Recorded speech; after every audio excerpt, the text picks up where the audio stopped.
Mesdames et messieurs, chers camarades, bonjour. Je prends la parole pour réfléchir à haute voix avec vous par rapport à la situation de notre parti et aussi des propositions d'amélioration de nos performances politiques.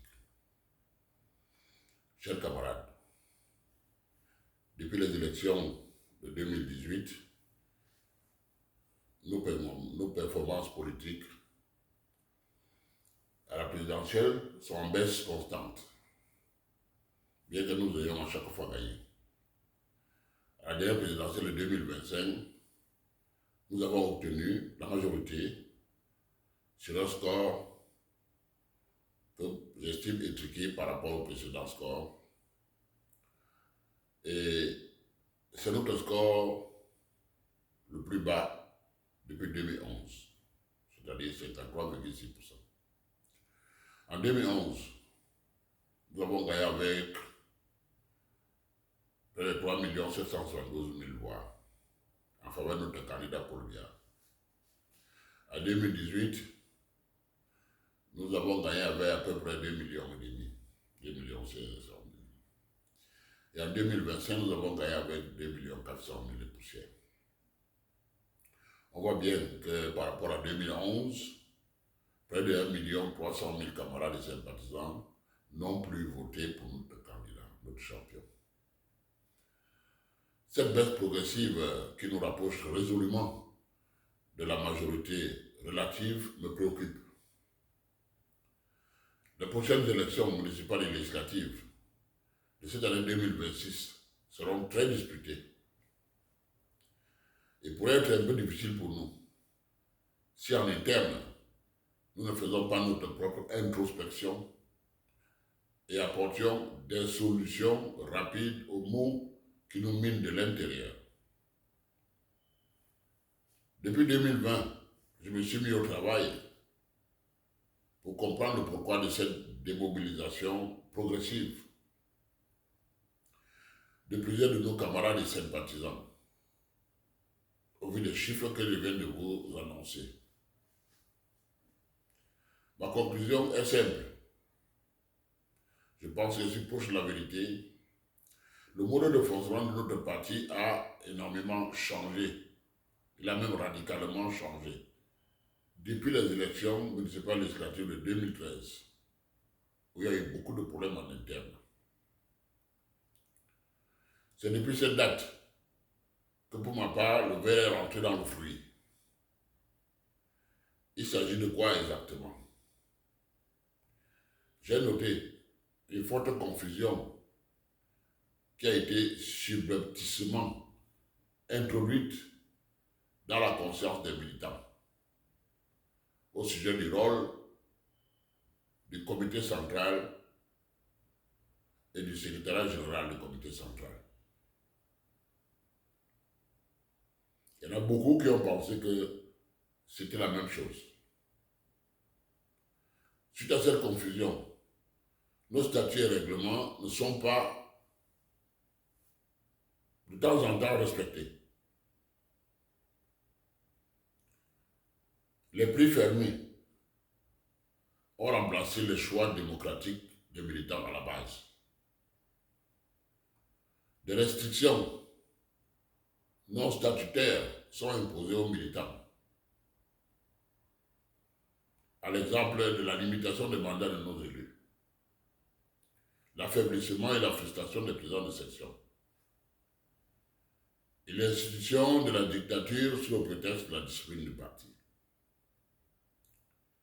Ma sortie aujourd'hui a pour but de faire des propositions d'amélioration aux camarades en général et spécifiquement à notre très haute hiérarchie. Je commence par définir le rôle du comité central que beaucoup ignorent. Article 23 de nos statuts. Le comité central est l'organe chargé d'assurer la direction du parti. 2. Il est responsable devant le Congrès. 3. Il est présidé par le président national. Ce dernier est assisté par 4 vice-présidents élus en son sein au scrutin de liste. 4. Il se réunit sur convocation du président national qui peut, le cas échéant, faire présider une de ces réunions par l'un des vice-présidents sur un ordre du jour fixé par lui. Il accorde les investitures du parti à l'occasion des élections nationales ou locales. 6.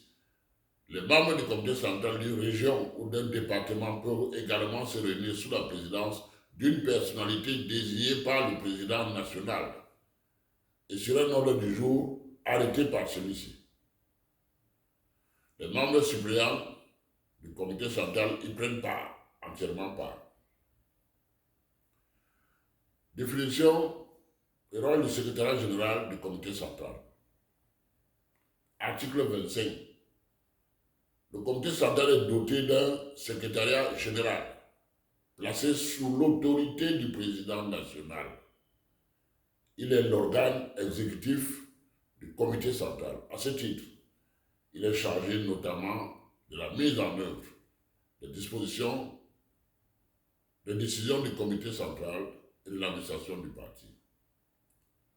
Alors, au vu de ce qui précède, il apparaît clairement que les rôles sont bien définis dans nos statuts. Les rôles de chaque structure.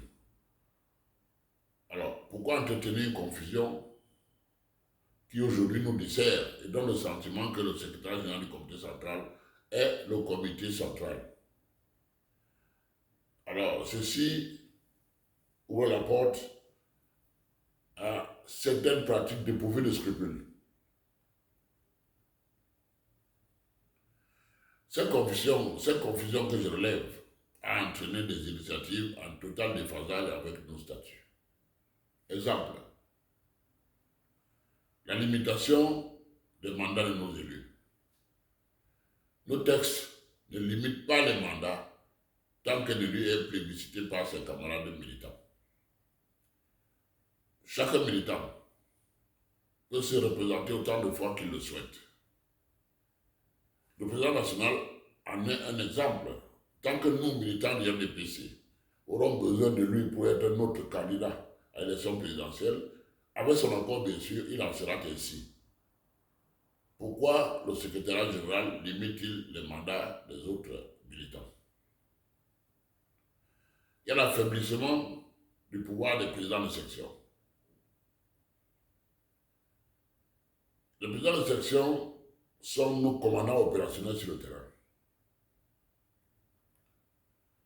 On devrait arrêter de les frustrer en leur enjoignant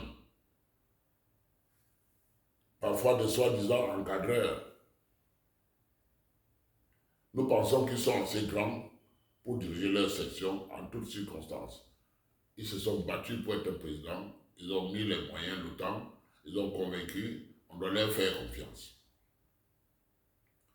Il y a la dictature par la discipline. La discipline ne saurait être cette arme de destruction de la démocratie au sein de notre parti. Encore moins la promotion des comportements peu orthodoxes qui aujourd'hui ont géré de redoutables prix fermés. Cette confusion de rôle entre le comité central et le secrétaire général du comité central a inhibé la conscience de nos militants, au point où les prix fermés sont devenus l'arme fatale, qui décourage chaque jour davantage le gros de nos militants, qui ont le sentiment qu'il n'est plus nécessaire de militer. Il faut plutôt chercher le bon réseau au niveau du secrétariat général.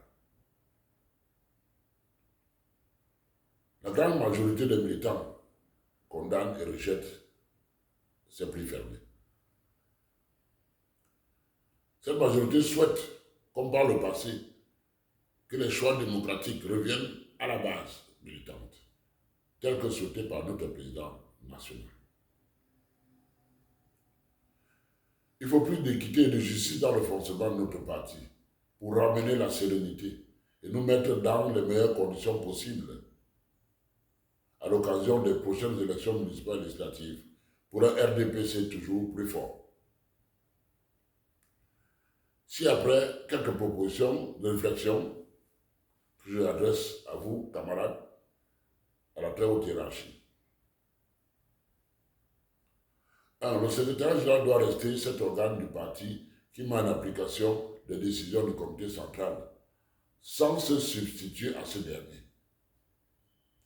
2. À l'occasion des investitures à venir, l'article 26 alinéa 6 pourrait être activé par le président national. Je cite cet article. Les membres du comité central d'une région ou d'un département peuvent également se réunir sous la présidence d'une personnalité désignée par le président national et sur un ordre du jour arrêté par celui-ci. Ici, on pourrait par exemple avoir les membres de chaque département, les membres du comité central de chaque département, qui pourraient par exemple se réunir à cet effet pour investir les candidats de ce département. La personnalité désignée par le président national pourrait être un membre du comité central venant d'un autre département.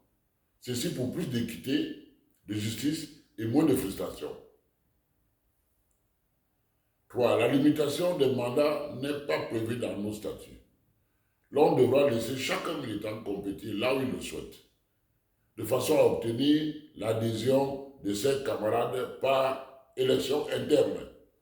Et ensuite, se présenter au nom du RDPC autant de fois que ses camarades lui feront confiance. Ça crée une seule émulation. Ça maintient une seule émulation, pardon. Les présidents de section 4 seront responsables de leur zone de compétence. On devra arrêter d'avoir des élites, une fois sur le terrain, qui écrasent et frustrent les présidents de section, sous le prétexte de les encadrer. Et les élites mises en mission sur le terrain accompagnent le parti sous la responsabilité directe du président de section. 5. La même discipline sera appliquée à tous, sans intimidation.